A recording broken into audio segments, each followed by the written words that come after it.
Here's the key on this. Don't major in minor things. If you take up major time to do minor things, I'm telling you, you'll be behind the curve constantly.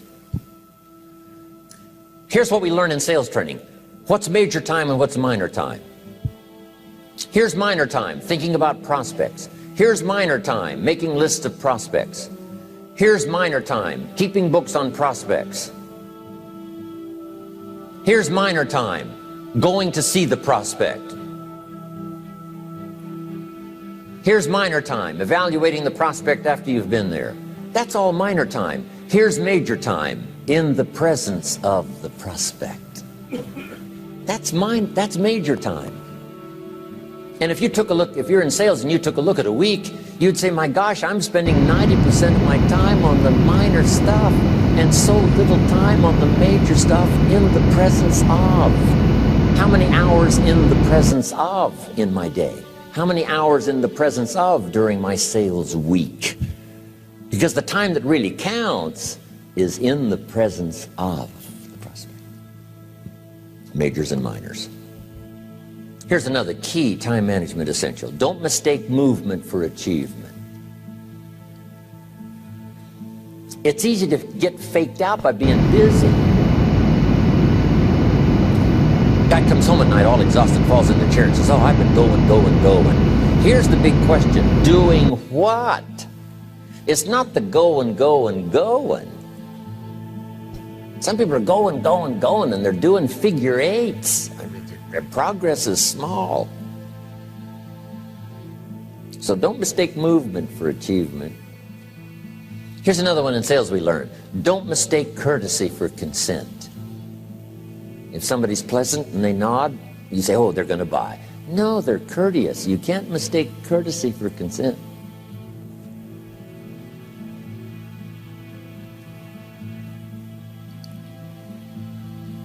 Now here's a big one, concentration. I had to learn this. All those years ago, I'm in the shower trying to compose a letter. Found it turns out to be a strange letter.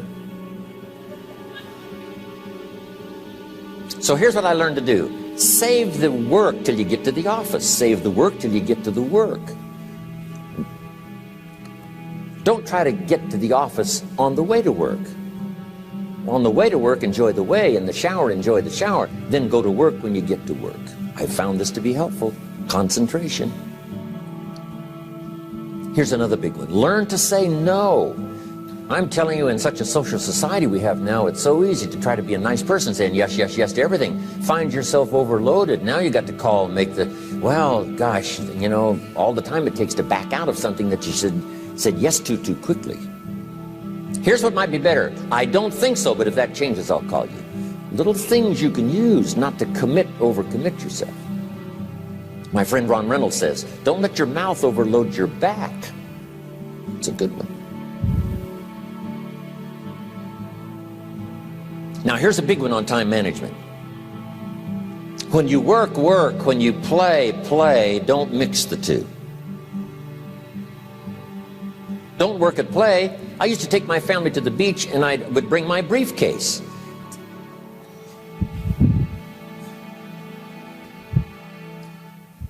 I learned not to do that. Or at the beach, I'm saying I should be at the office. Now my family's upset because I'm at the beach and I'm thinking office. Now when I'm at the office, I'm thinking what? I got to get my family to the beach.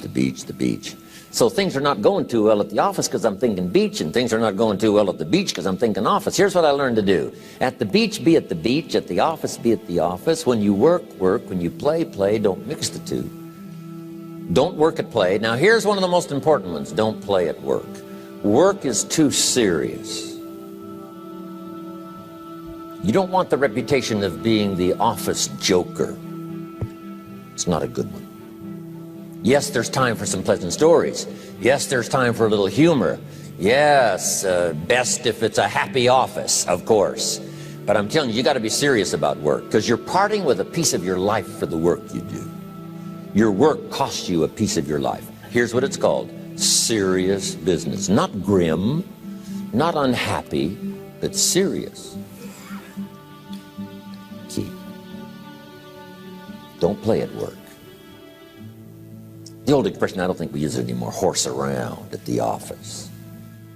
Play around, play jokes, play tricks. No place, not at the workplace. At the beach, yes. At the bar, yes. Somewhere else, not work. You got to treat work with all due conservative passion, because it's leading you to your future. Here's another key phrase: all work is good. You may not like your job, but if it's the stepping stones to get you to where you want to go, you got to appreciate your job. You don't have to have a passion for your job. Here's the ultimate passion: a passion for incredible success in every department of my life. That's the passion.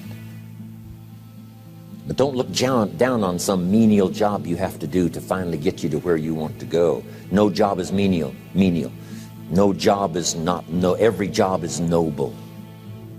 Training life for pay, making a contribution to society.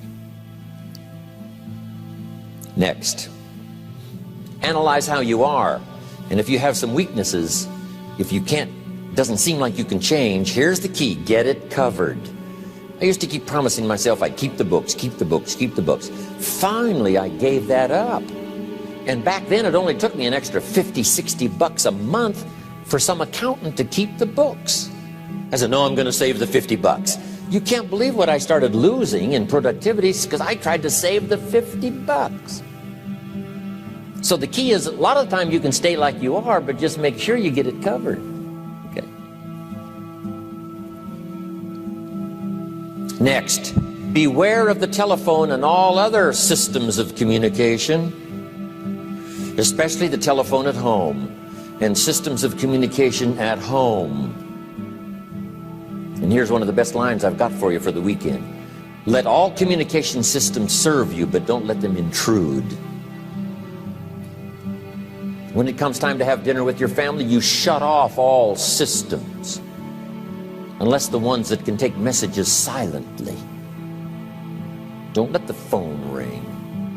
Don't let anybody intrude, come through the front door nor the back door, nor through the telephone or any other device. So you can't reach John and his family when he's having dinner. The President of the United States couldn't get through. If you develop that kind of a reputation, father, mother, when we have dinner, when we're visiting and have this time with our family, nothing intrudes. So don't let these clever little devices keep intruding.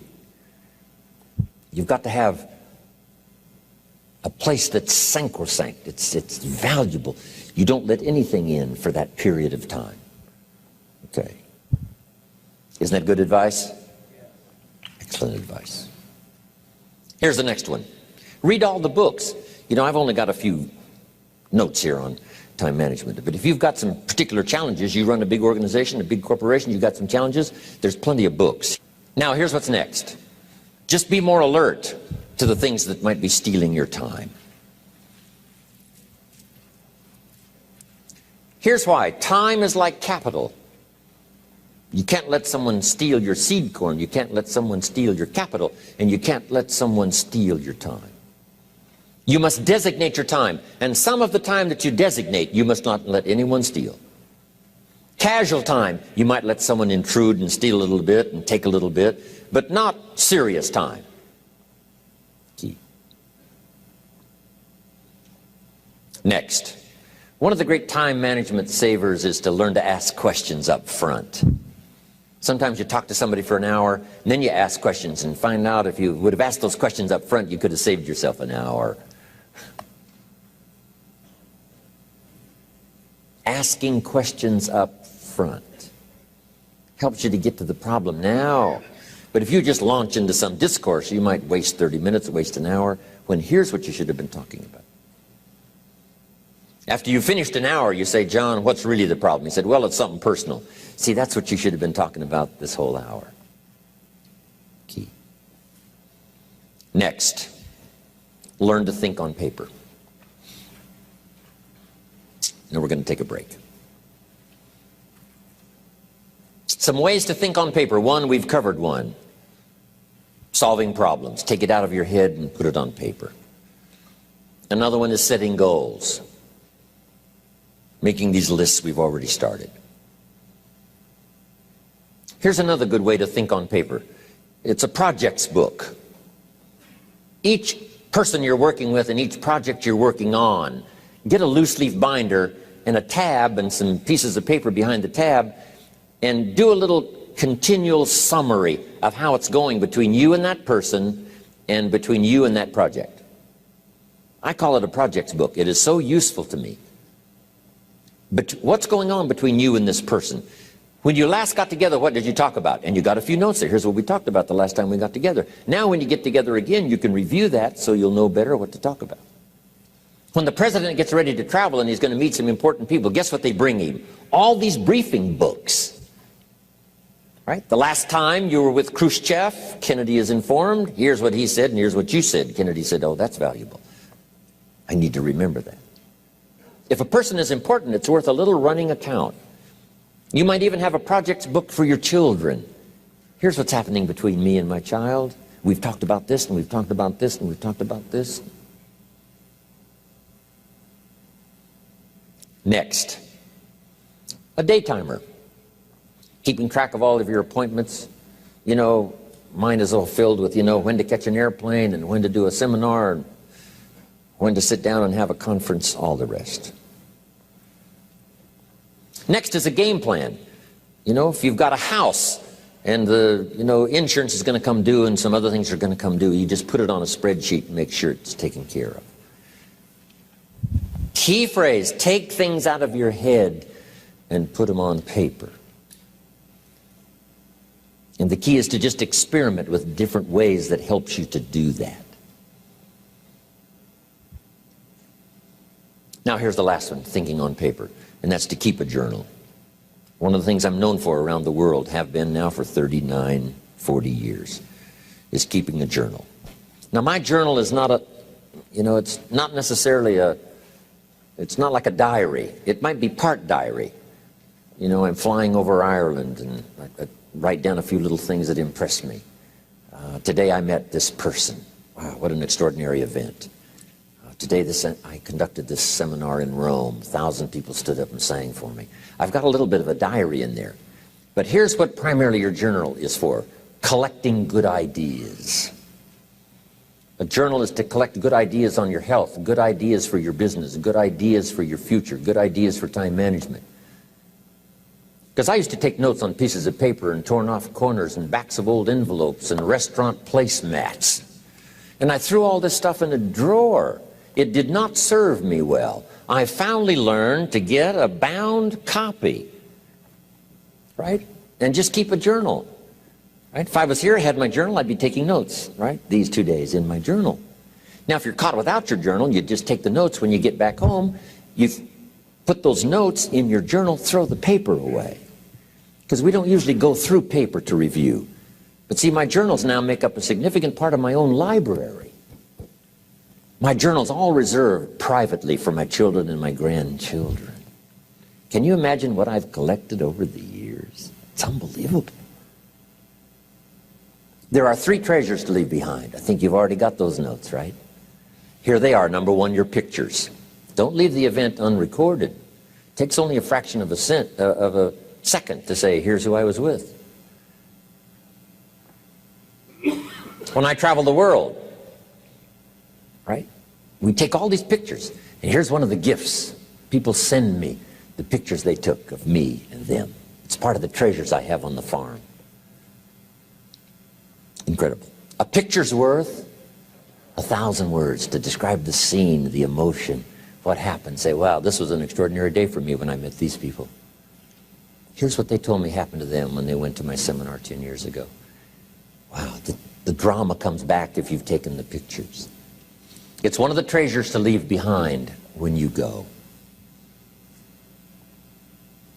Remember the old photographs that we have now of, you know, 100 years ago, 70, 80 years ago, just a few photographs?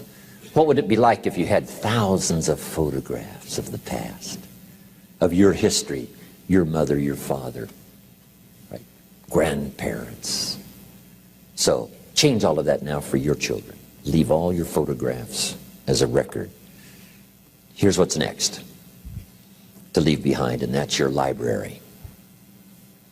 The books that changed your life, the books that changed your health, the books that rescued you from oblivion, the books that you passed on to other people, they were so exciting for you, the books that made you financially independent, the books that developed your leadership, the books that gave you wisdom to ponder when things were tough, the books that got you through the winter, the books that helped you to plant in the spring and harvest in the fall. What a treasure to leave behind. If you do that, here's what's for sure. Your books will be more valuable than your furniture.